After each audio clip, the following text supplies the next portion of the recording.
Hey guys, and welcome back to Pixel Cherry Ninja's channel. Even before I say anything else in this video, I just want to say guys, I really do like this game, Warrior Blade Rastan Saga Episode 3, but this isn't something that's coming out for FPGA gaming devices like the MiSTer or the Analogue Pocket. Whenever I show a game, people are like, yo, is it coming out for MiSTer? No, I just like the way this game looks. I like the way it plays. It's fantastic. I'm a fan of Rastan. I like Rastan 1. Yes, I like Rastan 2 as well. You can insult me for that. I don't care. I like it. And recently, or in the last few years, I discovered this Warrior Blade, a multi-screen arcade game, which is Rastan 3. Now you can play this on emulation. This is either MAME or Final Burn Neo running, and it is a blast, definitely worth checking out. Anyway guys, welcome to the FPGA gaming and random and retro gaming news video, which is available every Saturday. Got a late start today, so I'm not sure what time of the day this video will go out.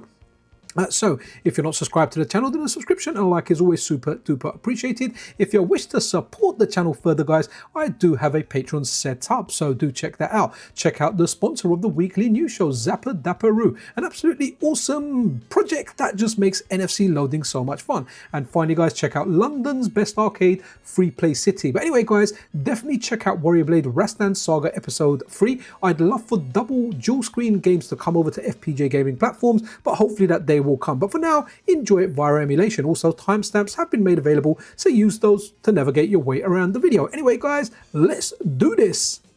Among the many things I love about the MiSTerFPGA is discovering new old systems that I missed first time around. And I'm a big fan of the PC Engine. It is my favorite console, guys. Absolutely love it. So PCFX is something that work has begun on for the MiSTerFPGA. A tweet here from David Shadow, the beginnings of a new MiSTer core.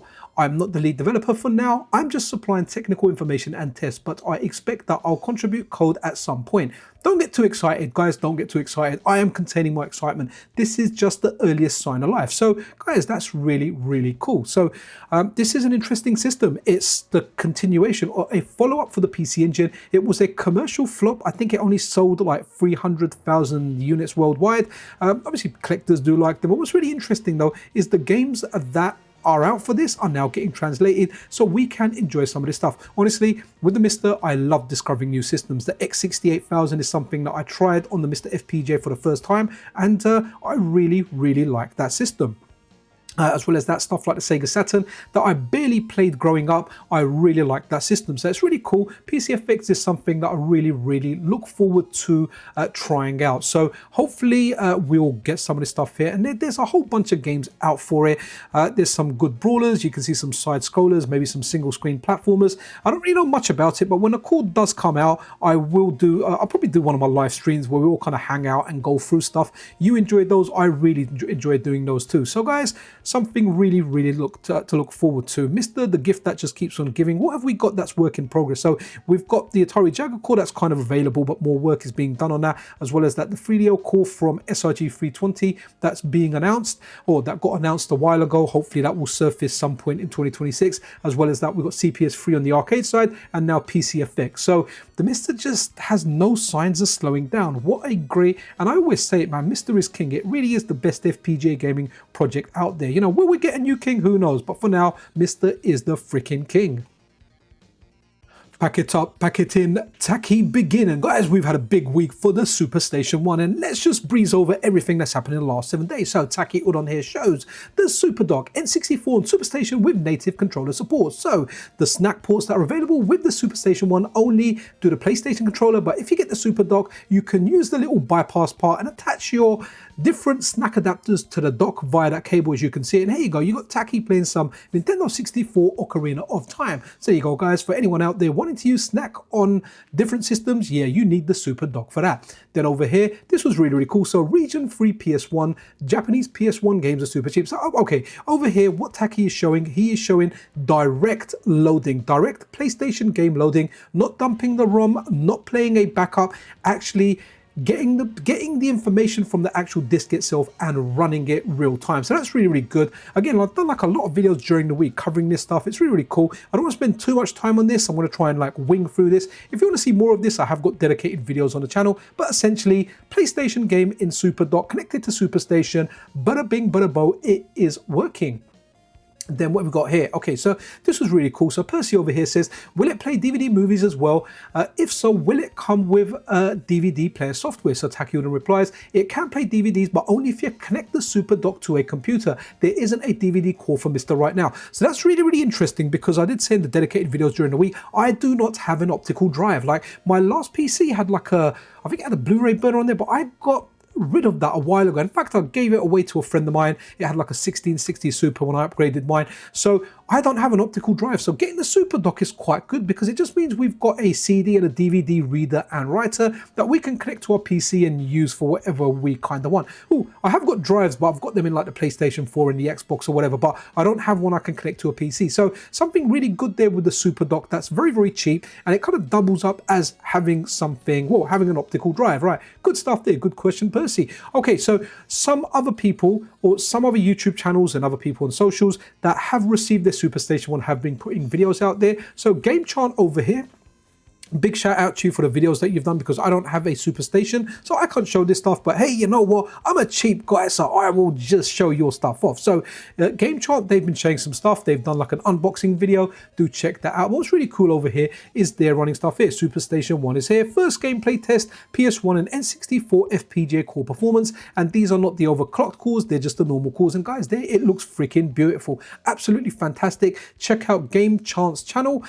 You can see it down there. I'll try and leave a link in the sources. If I don't, guys, just search it up or search up one of my other videos. It's all linked there. In fact, I'll link one of my other videos, and yeah, hopefully that can get you, well, you can look at the stuff there. So here's a short with someone that got a SuperStation One, and I added this to one video, and then when I watched it again, I realized they were saying that there's an issue with this where the controller ports aren't working. That is incorrect. The controller ports are working. They just don't understand snack, right? They don't understand snack, and I think a lot of new people getting into MiSTerFPGA are going to come to the same conclusion. They're going to pull their PlayStation controller. It's not going to control the menu. And you know when you buy something, you've been waiting for it, and all of a sudden you think something's wrong, and you can feel your heart sinking down to your stomach? Some people will get that. But hey, as we scroll a few tabs, or we look at a few more web pages, we're going to see that issue is being addressed. So initially, the controller ports won't work in the menu, right? Or they didn't for the units that have gone out. But it looks like Taki is addressing that. I mean, I like Snack, but I'm so lazy. I just use like the 2.4 gigahertz controllers, or I use a Bluetooth controller, because you know what, it is more convenient. But hey, Snack is better because it's speaking direct to the core, and there is zero latency. Not even 1 millisecond, zero freaking latency. But yeah, good videos up there from a lot of other channels. So then we've got this one over here from Vids, this channel Vids. So SuperStation One RGB CRT, and it looks really, really good. I love that volume bar, very, very nostalgic, man. What was I playing yesterday? And it had that volume bar in there. Always brings really nostalgia. So good stuff there. So there are videos coming out on YouTube with that. So this was really interesting here. So from Takyodon, a new classic grey without painted logo, a SuperStation One sample arrived. So that looks really, really cool, guys. Actually, that picture was quite big, but here you go. That's it over there. I kind of like that logo like that. Would you prefer it with the color on there? Would you prefer it like that? That kind of looks nice, but hey, man, I'm a transparent blue guy, right? I like the transparent blue. That's my favorite color. That's the one that I really like. But hey, that does look nice, right? But again, it's all down to personal taste, which color you like. Some people like one color. Some people like a different color. Choices for people. That's really, really nice. It means after blue, gray's next, then it's going to go black. So that's cool. And the last one over here. So this one's really, really good. And I have to give props to Taki on this, because he's listening to the feedback that he's getting. And some of the feedback from early adopters, especially those that weren't used to the MiSTer, was they were devastated. They plugged in a PlayStation controller and they couldn't control the menu. So it looks like Taki's doing something here where the PlayStation controllers will act as snack for the PlayStation core, but outside of the PlayStation core, it will act like a normal controller. So I guess you've got some kind of PlayStation to USB converter in there. So for anyone that's unaware, Snack bypasses the operating system, which is Linux, and it speaks directly to the core. So there's no extra layer in between. However, Taki here says, messing around with adding PS1 controller support to stuff is awesome for FPGA cores that don't have snack controller options. So for example, now he's playing Link's Awakening on the Gameboy DMG here, and yeah, it's working. So it just means you can control the menu with it, and that honestly is going to be a better experience for people that aren't used to the MiSTer, that don't know about snack, that just plug in a controller and want to play. And that's what happens with devices. People get these devices, they don't fully know how everything works, especially if it's a bit technical. And if the PlayStation controller works in the menu, people will get educated to this, right? When I got my MiSTer first 3 years ago, I was overwhelmed. I'm definitely not an expert on MiSTer, but I've definitely learned a lot in my journey, in my time having FPGA gaming devices. I've learned some stuff that I didn't know. But yeah, some really productive stuff from Taki and his team this week. But yeah, let's move on to something else.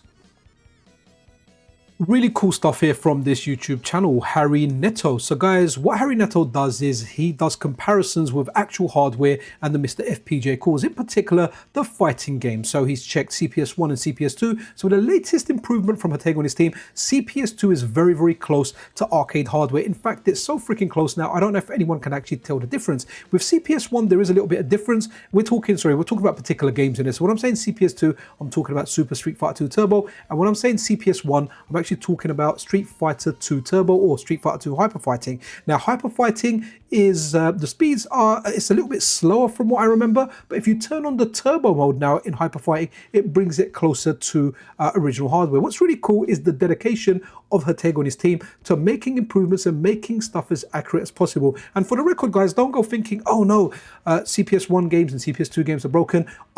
I am someone that's probably way above average when it comes to playing Street Fighter, but I still consider myself a noob and rubbish at the game. I'm not saying I'm good. I cannot feel the differences in this. Like when I play it, there's no latency. It feels really good. But hey, those pro players out there, the guys that really live these games, they can sense these little differences when they're playing the game, especially a difference between the MiSTer and actual arcade hardware. So it's really good. We or even the FGC want the MiSTer to be a viable alternative to original hardware, and it really looks like it's going that way and improvements are always being made. So thank you, Harry Neto, for doing these tests, and thank you, Hatego and your team for always putting out these improvements and your dedication to accuracy. A legend known as Mark Max. You may know him from turning Game Boy DMG games to like DX Game Boy Color versions. His latest work, him and his team, being Ninja Gaiden for the Game Boy DMG, getting a DX color version. But guess what? They also do this little tool here that lets you make borders for the Super Game Boy. So Super Game Boy Border Converter has been updated to version 1.6, including a tile inspector that can be helpful for tile data optimization. And we have a look at this. What's really cool is if you want to make yourself a border, well, you can use this and you can use it on your MiSTerFPGA. Like it says over there, MiSTerFPGA Game Boy Core. MiSTerFPGA Game Boy Core allows you to load custom SGB borders at any time. So you can make your own custom borders and whatever you like, right? Was it something you had in mind that you didn't have as a kid for the Super Game Boy? Well, you can make it now. So it's really cool. Love the work that Mark Max does. This, I've mentioned this on the channel before, but where he's put out an update, I thought, let me give it another shout for anyone that's unaware or for anyone that wants to check out this update.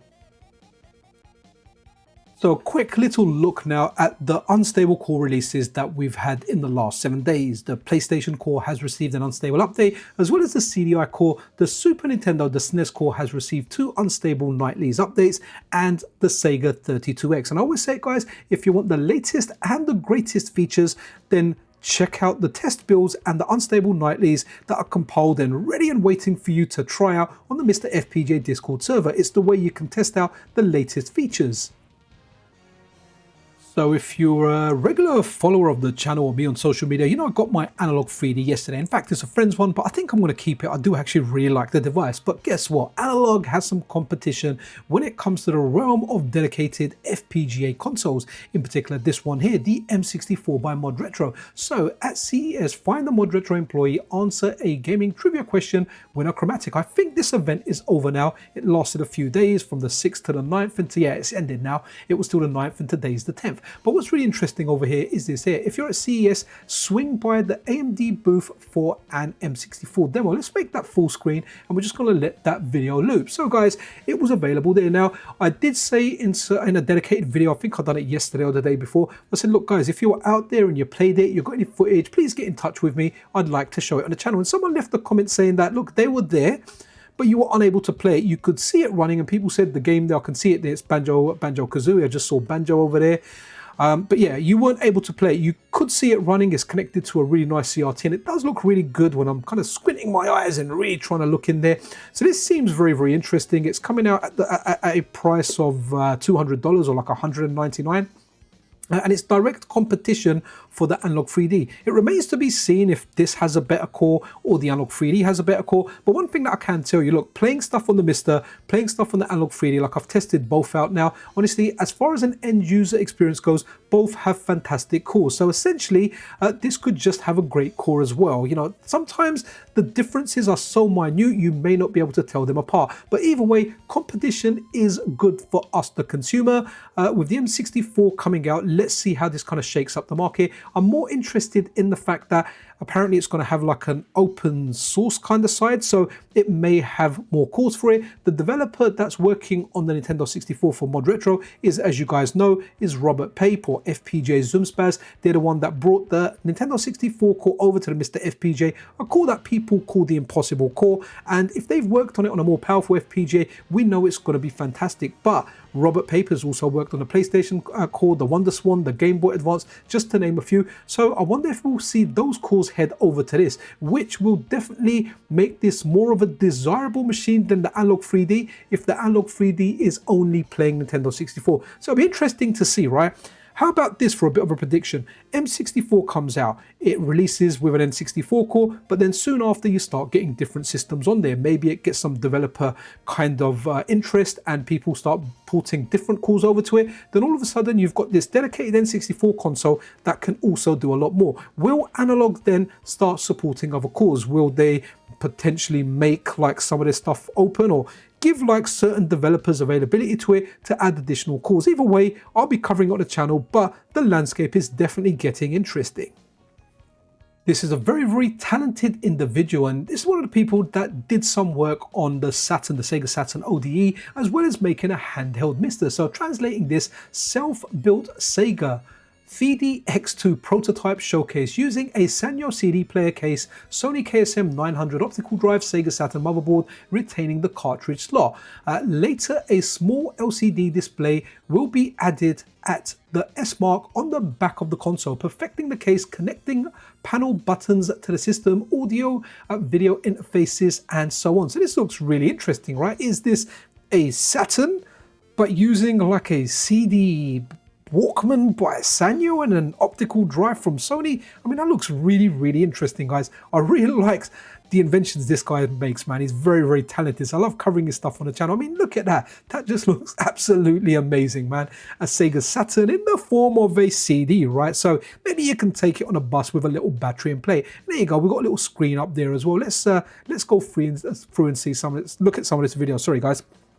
Buckling on my verse there, but you know what, I am not gonna add that out. And what's really cool is Sanyo hyper digital anti-shock, so you can shock this thing about and it will still work. And there you go, you've got the Saturn kind of like loading, or you know when you power it on and it gives you the kind of options there. Absolutely brilliant. So a disc there, what's it gonna do? Is it gonna play something? Wow, I am absolutely gobsmacked. By the way, guys, I added this to my notes, but I'm watching the video here for the first time, so you can call this a reaction video. Shall I be one of those reaction YouTubers? Oh my god, it's Magnum. All right, what has he got in the next thing over here? But guys, there you go. You got the Saru ODE, or yeah, the optical drive emulator sticking out the back. I mean, this is freaking mind-blowing, man. People are so talented out there. I wish if I had some talent. I mean, the most talented I can get is maybe put up a shelf or something, you know, and I call that an achievement. I did paint my shed once as well. Right, okay, so just some more over there, some of the designs. So again, looking really, really cool. So TZMWX, dude, you are a freaking legend, and great choice of game. A little bit of Alpha 3 or 03 if you're from Japan.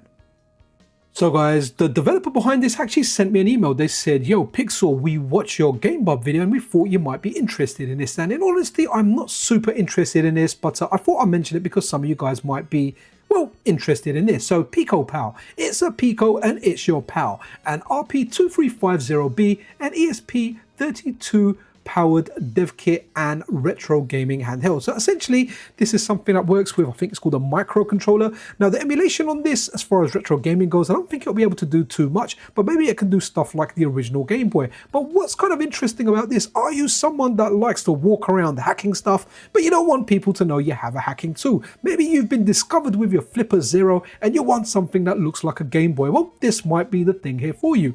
In a little description that it gives itself, it says Pico Pal is an RP2350B and ESP32 powered retro emulation development kit that combines modern tech with a nostalgic form factor from the late 1990s. It gives makers, hackers, and retro gamers a powerful platform packed with features including a 2.6-inch IPS LCD, stereo audio, digital video out, USB Type-C, infrared, Bluetooth, Wi-Fi, a real-time clock, IMU, and more. All is in a compact, iconic handheld factor. So guys, if this is something you're interested in, I'll leave a link to the crowd supply page. It's open source, so you can do and add stuff to it. But it's interesting. Now, don't forget guys, just a little bit of a warning here. Crowd supply is a crowd-funded place where projects are backed by you guys and they come to life. Now, I have backed the Gameboy on here. The Gameboy, I think, it got delayed from February to I think May now, so I'm confident when I'm ordering stuff here, because kind of hearing about this and where they have to go, you can't just go on there and start a project. Like Crowd Supply will look at it, you need to have the schematics, you need to have a working prototype, so there's a certain amount of credibility with Crowd Supply compared to say Indiegogo or Kickstarter. But I'm in no way endorsing this, guys. I'm just letting you know about it. Do your due diligence, do your own homework, and if this is something you want, cool, go for it. If not, then hey, it was fun looking at it on the channel. But you know, like with anything, especially backing a crowd-funded project, there is an element of risk. But here you go, I wanted to bring this out. It's not something I'm going to be backing, it really doesn't interest me, but I do think it looks very, very cool.